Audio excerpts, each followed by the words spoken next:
नमस्कार, मी लतिका महाराष्ट्र रेसिपीमध्ये मी तुमचं स्वागत करत आहे। आज मी तुम्हाला लसणाची चटणी बनवून दाखवत आहे, पण त्याआधी चॅनलला सबस्क्राइब करा आणि बेल आयकॉनवर क्लिक करा।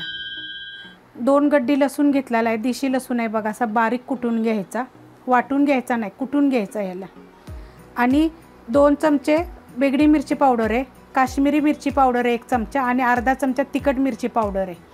छोटे छोटे चमच्याच्या मापाने मी घेतलेले आहे। 2 मिरची बेगडी मिरची, 1 काश्मीरी मिरची आणि अर्धी मिरची तिखटवाला मसाला आहे। छोटा 1 चमचे कच्चं जिरं कुटून घेतलेलं आहे, चवीपुरतं मीठ आहे आणि तेल लागणार आहे। ह्या चमच्याच्या मापाने घेतलेला आहे। काश्मीरी मिरची पावडर, बेगडी मिरची पावडर आणि तिखटवाला मसाला पावडर आहे, त्यात गरम मसाला वगैरे काही नाही आहे। आणि ह्याच मिरची चमच्याच्या मापाने जिरं घेतलेलं आहे। तर ही जी चटणी जी आहे ती पहिली ह्याच्या अगोदर पण मी लसणाची चटणी टाकलेली आहे, त्याच्यामध्ये दही टाकलं होतं।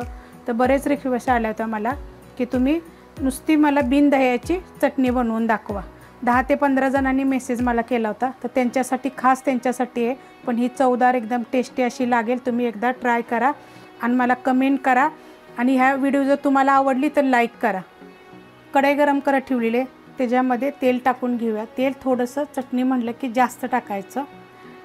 मी चटणीचे भरपूर प्रकार टाकलेले आहेत, तुम्हाला कुणाला पाहिजे असेल तर मी लिंक पाठवत जाईन। 2 चमचे तेल टाकलेलं आहे, तेल चांगलं कडक गरम होऊन द्यायचं। तेल गरम झालेलं आहे तर जिरे बघा असं कुटून घ्यायचं, कुठलं की नाही म्हणजे त्याच्यामध्ये त्याचा पूर्णपणे जिऱ्याचा अर्क तेलामध्ये उतरतो। थोडं जिरं तडतडलं की बघा लसूण हा किती बारीक कुटून घेतलेला आहे, असा कुटून घ्यायचा, म्हणजे लसणाचा पुरा जी असतं ना चव ते चटणीमध्ये उतरते आणि चटणी चांगली लागते। आता हे आपण सगळं फास्ट गॅसवर केलं होतं, आता मीडियम गॅस करायचा, नाहीतर बारीक केला तरी चालेल। आणि लसूण चांगला आपण ही जी कुठला लसूण आहे ते चांगला भाजून घ्यायचा। जर आपला हा लसूण भाजतोय ना तर आपण ही मिरची पावडरमध्ये थोडंसं पाणी टाकून घेऊया आणि कालवून घेऊया। त्याच्या गाठी नाही झाल्या पाहिजे असं कालवून घ्यायचं। अशा पद्धतीने बघा कालवून घ्यायचं। ह्याच्यामध्ये एवढं पाणी ओतायचं बघा। लसूण बघा भाजला की नाही तेलामध्ये तर छान असा वास येतो लसणाचा। तर बघा ह्याचा कलर पण चेंज झालेला आहे, एकदम जळून द्यायचा नाही, त्यासाठी मी तुम्हाला सांगते मीडियम गॅस करा, नाही एकदम बारीक केला तरी चालेल। जेवढं बारीक गॅसवर तुम्ही जेवण बनवाल ना तेवढं चवीला छान वाटतं। फोडणी झाली की बारीक गॅस करायचा। आता त्याच्यामध्ये बघा ही मिरची पावडरमध्ये आपण जे पाणी घेतलेलं आहे टाकून ते सगळं टाकून घ्यायचं आणि मिक्स करायचं। आता ह्याच्यामध्ये चवीप्रमाणे मीठ टाकायचं।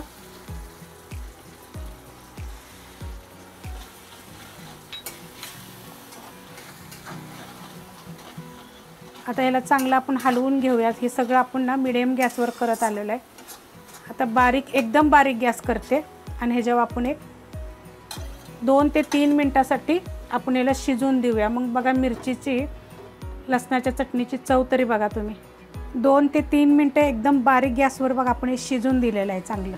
बघा कशी शिजलेली आहे, कारण ही जर शिजली ना चांगली त्यात आपण पाणी ओतलेलं आहे तर ते पाणी पण आपलं आटतं आणि मग ह्या लसणाची चटणी बघा। तर मी तुम्हाला थोड्या प्रमाणात करून दाखवलेली आहे, कारण की मी भरपूर चटणीच्या रेसिपी दाखवलेल्या आहे। सेम हीच चटणी पण त्यात भरपूर असं साहित्य, जर तुम्हाला ती चटणी पाहिजे असेल तरी त्याची मी लिंक देते।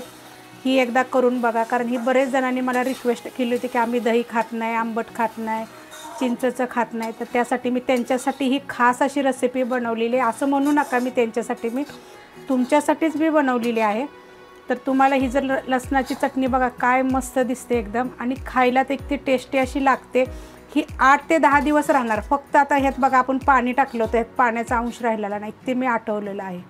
जेवढं तुम्ही ह्या गोष्टींना शिजून द्याल ना तेवढ्या ह्या छान अशा होतात।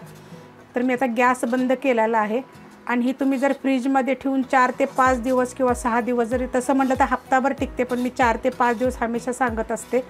तर ही आपली लसणाची चटणी झालेली आहे। आवडलं तर एक लाईक करा, सबस्क्राईब करा, कमेंट करा आणि शेअर बी करा।